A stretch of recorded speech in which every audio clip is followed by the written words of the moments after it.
बिस्मिल्लाहिर्रहमानिर्रहीम। अस्सलाम वालेकुम दोस्तों, कैसे हैं आप?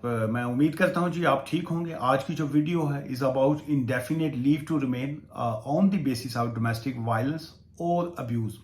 बहुत से केसेस में जो लोग शादी करके यहाँ पे यूके में आते हैं, मैरिज वीज़ा पे होते हैं, उनके जो इश्यूज आ जाते हैं, उसके बाद उनको रास्ते का पता नहीं है कि उन्होंने कौन से ट्रैक पे जाना है और उनको क्या करना है। आज की वीडियो जो है ये उनके लिए बड़ी अहम है और जहन में रखिएगा, मैं यहाँ पे आपके साथ अवेयरनेस और जनरल इंफॉर्मेशन जो है वो शेयर कर रहा हूँ। मैं लीगल एडवाइस यहाँ पे आपको नहीं दे रहा हूँ। लीगल एडवाइस के लिए मैं ऑलवेज यही कहता हूँ, किसी भी क्वालिफाइड वकील के पास जाएं, मेरे पास आना चाहें, यू आर मोस्ट वेलकम।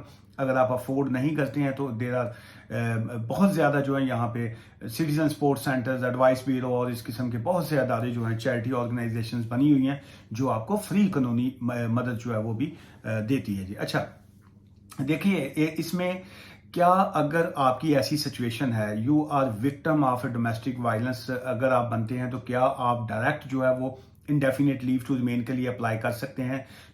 उसमें ये एक लॉ ये आपको कहता है कि you may be able to apply for indefinite leave to remain in the UK if your relationship has broken down. इसका मतलब ये है कि आपका रिलेशनशिप जो है, जो आपका ताल्लुक था, वो खत्म हो गया हुआ है। मस्ट भी ये नहीं कि साथ साथ चल रहा है, साथ साथ आप इकट्ठे रह भी रहे हैं, लेकिन आपस में लड़ाई झगड़ा भी है, लेकिन आप मीनवाइल साथ ही ट्राई कर लें कि मेरा अगर तो ILR हो गया, इंडेफिनिट लीव टू रिमेन मिल गया, तो फिर तो मैं ठीक है, अगर ना मिला तो फिर मैं सुलह कर लूंगा। तो ऐसा नहीं है। So your relationship must be broken down का वर्ड जो है वो यूज किया गया। अच्छा, इसमें एक चीज तो ये आ गई कि डोमेस्टिक वायलेंस जो है, डोमेस्टिक वायलेंस और अब्यूज जो है, इसमें दोनों चीजें जो है वो इमिग्रेशन रूल्स में जो है वो कंसिडर की गई हैं। अब उसमें जो फर्दर इसकी डिटेल्स आएगी उसमें ये आ जाता है कि आप जो डोमेस्टिक वायलेंस है या आपका जो अब्यूज है, इट कुड बी इमोशनल। जो है इमोशनल ये होता है, आप अगले के जज्बात के साथ खेलते हैं। अगर किसी का बच्चा नहीं है तो उसको कह दें जी कि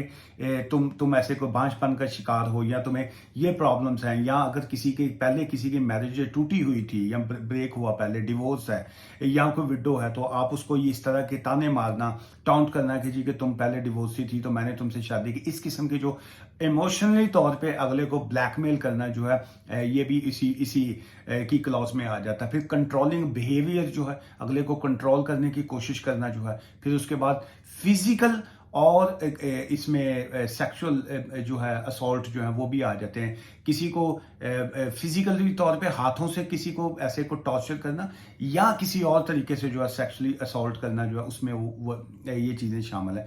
फिर आइसोलेट जो है, आइसोलेट का मीनिंग ये आ जाता है कि रूम में बंद करके चले जाना, या घर से बाहर ना निकलना देना। घर में आपने लॉक नहीं किया उनको, या आपने घर का कोई ताले में लगा के लॉक करके रूम में बंद नहीं किया, लेकिन इजाजत नहीं दी कि तुम घर से बाहर नहीं निकल सकते। अच्छा, ये वाली जो डोमेस्टिक वायलेंस है, इट डजंट मीन कि it's only for a woman के लिए या किसी फीमेल के लिए है। ये सेम, चूंकि यहाँ पे जेंडर इशू नहीं है, ये मेल और फीमेल जो हस्बैंड एंड वाइफ, ये दोनों जो है इसका विक्टिम हो सकते हैं। अच्छा, घर से बाहर तुम नहीं जा सकते या नहीं जा सकती, तब भी आप उसी की डोमेस्टिक वायलेंस में आ जाते हैं। फिर उसके बाद धमकी देना जो है, थ्रेटन करना अगले को। फिर उसके बाद डराना, सडनली बैठे बैठे मारा नहीं है आपने, आपने हाथ नहीं उठाया, कोई आपने इसलिए हाथ नहीं उठाया कि ये ना हो कि मैं कोई चीज़ उठा के मारूं तो ये इसको कोई निशान लग जाए या चोट लग जाए या पुलिस आ जाए तो फिर मैं लेकिन आप बैठे बैठे अगले को यूं करके डरा रहे हैं। ये भी एक तरह का अगले पे खौफ जो है, फियर का जो एलिमेंट है,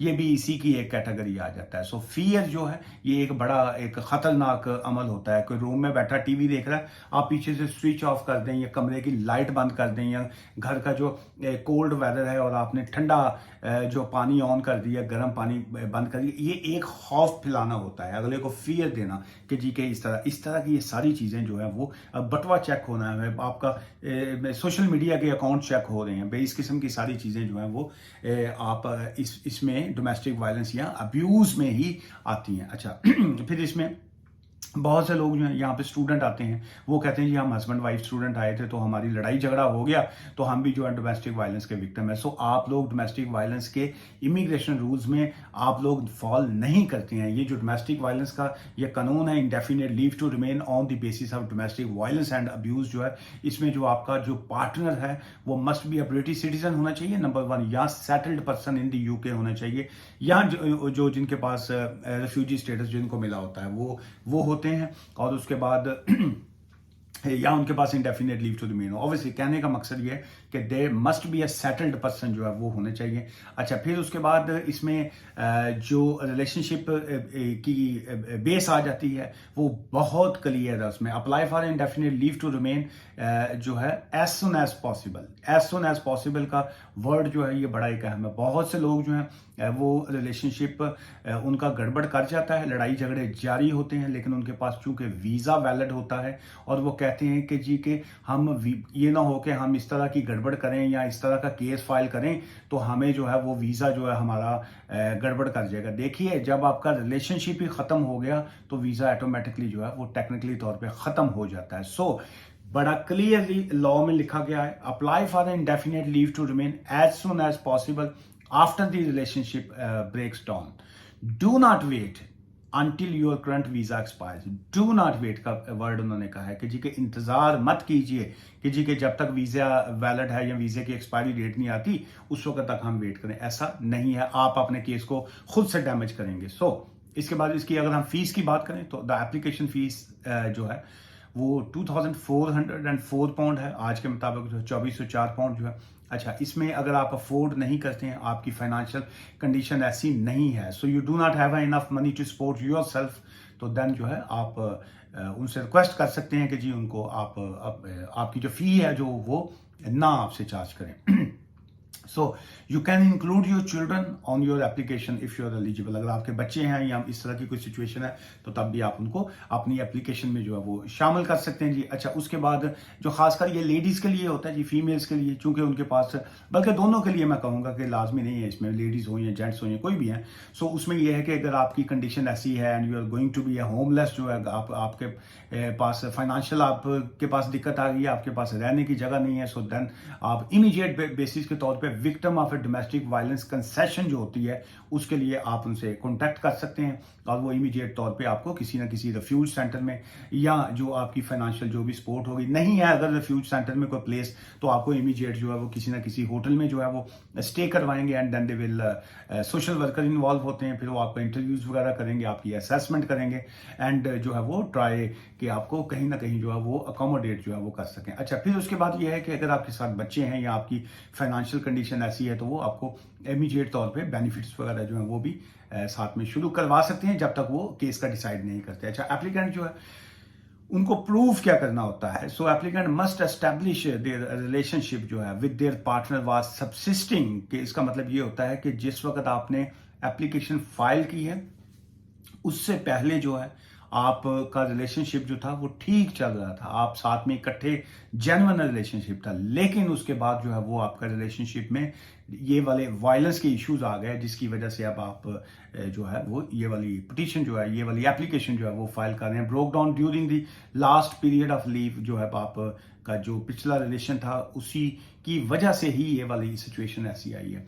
और उसके बाद इसका लास्ट का एक बड़ा अहम, मैं आपके साथ ये पैरे वाला जो है पैरा जो है वो मैं शेयर करता चाहूँ। That's immigration rules do not specify, do not का वर्ड उन्होंने यूज किया कि मैंडेटरी जिसको कहेंगे कि लाजमी एसेंशियल एविडेंस और documents to be submitted with the application.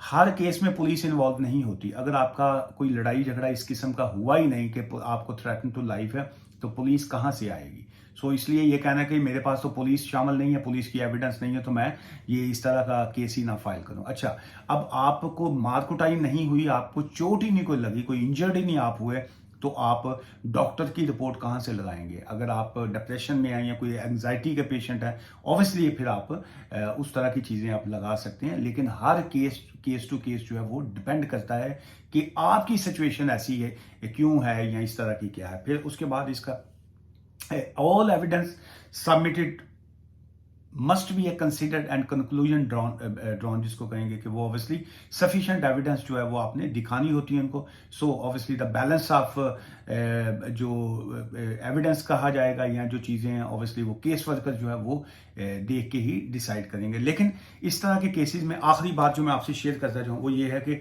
बहुत से लोग जो हैं वो इनको जब रिफ्यूज़ल आ जाती है, फीमेल्स के केस में डिफरेंट सिचुएशन होती है, चूंकि वो फीमेल्स होती हैं, साथ में बच्चे होते हैं, सम टाइम उनको इमीडिएट तौर पे वो जो है वो रिफ्यूज़ल उनकी पॉसिबल नहीं होती। सो इसलिए उनको ILR भी बाज़ का मिल जाता है, बाज़ का उनको टेम्परेरी वीज़ा मिल जाता है। लेकिन मेल के केसेस में बाज़ का जो है वो रिफ्यूज़ल आ जाती है। सो रिफ्यूज़ल डजंट मीन कि आप केस लूज कर गए हैं या किसी और अब आप कहें जी कि मेरा वकील जो था वो ठीक नहीं था या मेरी एप्लीकेशन अच्छी से फाइल नहीं की गई या मेरे साथ ये हुआ या वो। लीगली अगर आप जेन्युइनली तौर पे डोमेस्टिक वायलेंस के विक्टिम बने, डोमेस्टिक वायलेंस का शिकार हुए या आप अब्यूज उसके हुए, आपने केस फाइल कर दिया, बहुत से केसेस में इस तरह की रिफ्यूजल्स आती है, लेकिन अपील में जो है वो आप केस अपना क्लियर कर जाते हैं। चलिए दुआ में याद रखिएगा जी। आज की इस वीडियो से इजाजत दें। Take care, bye for now.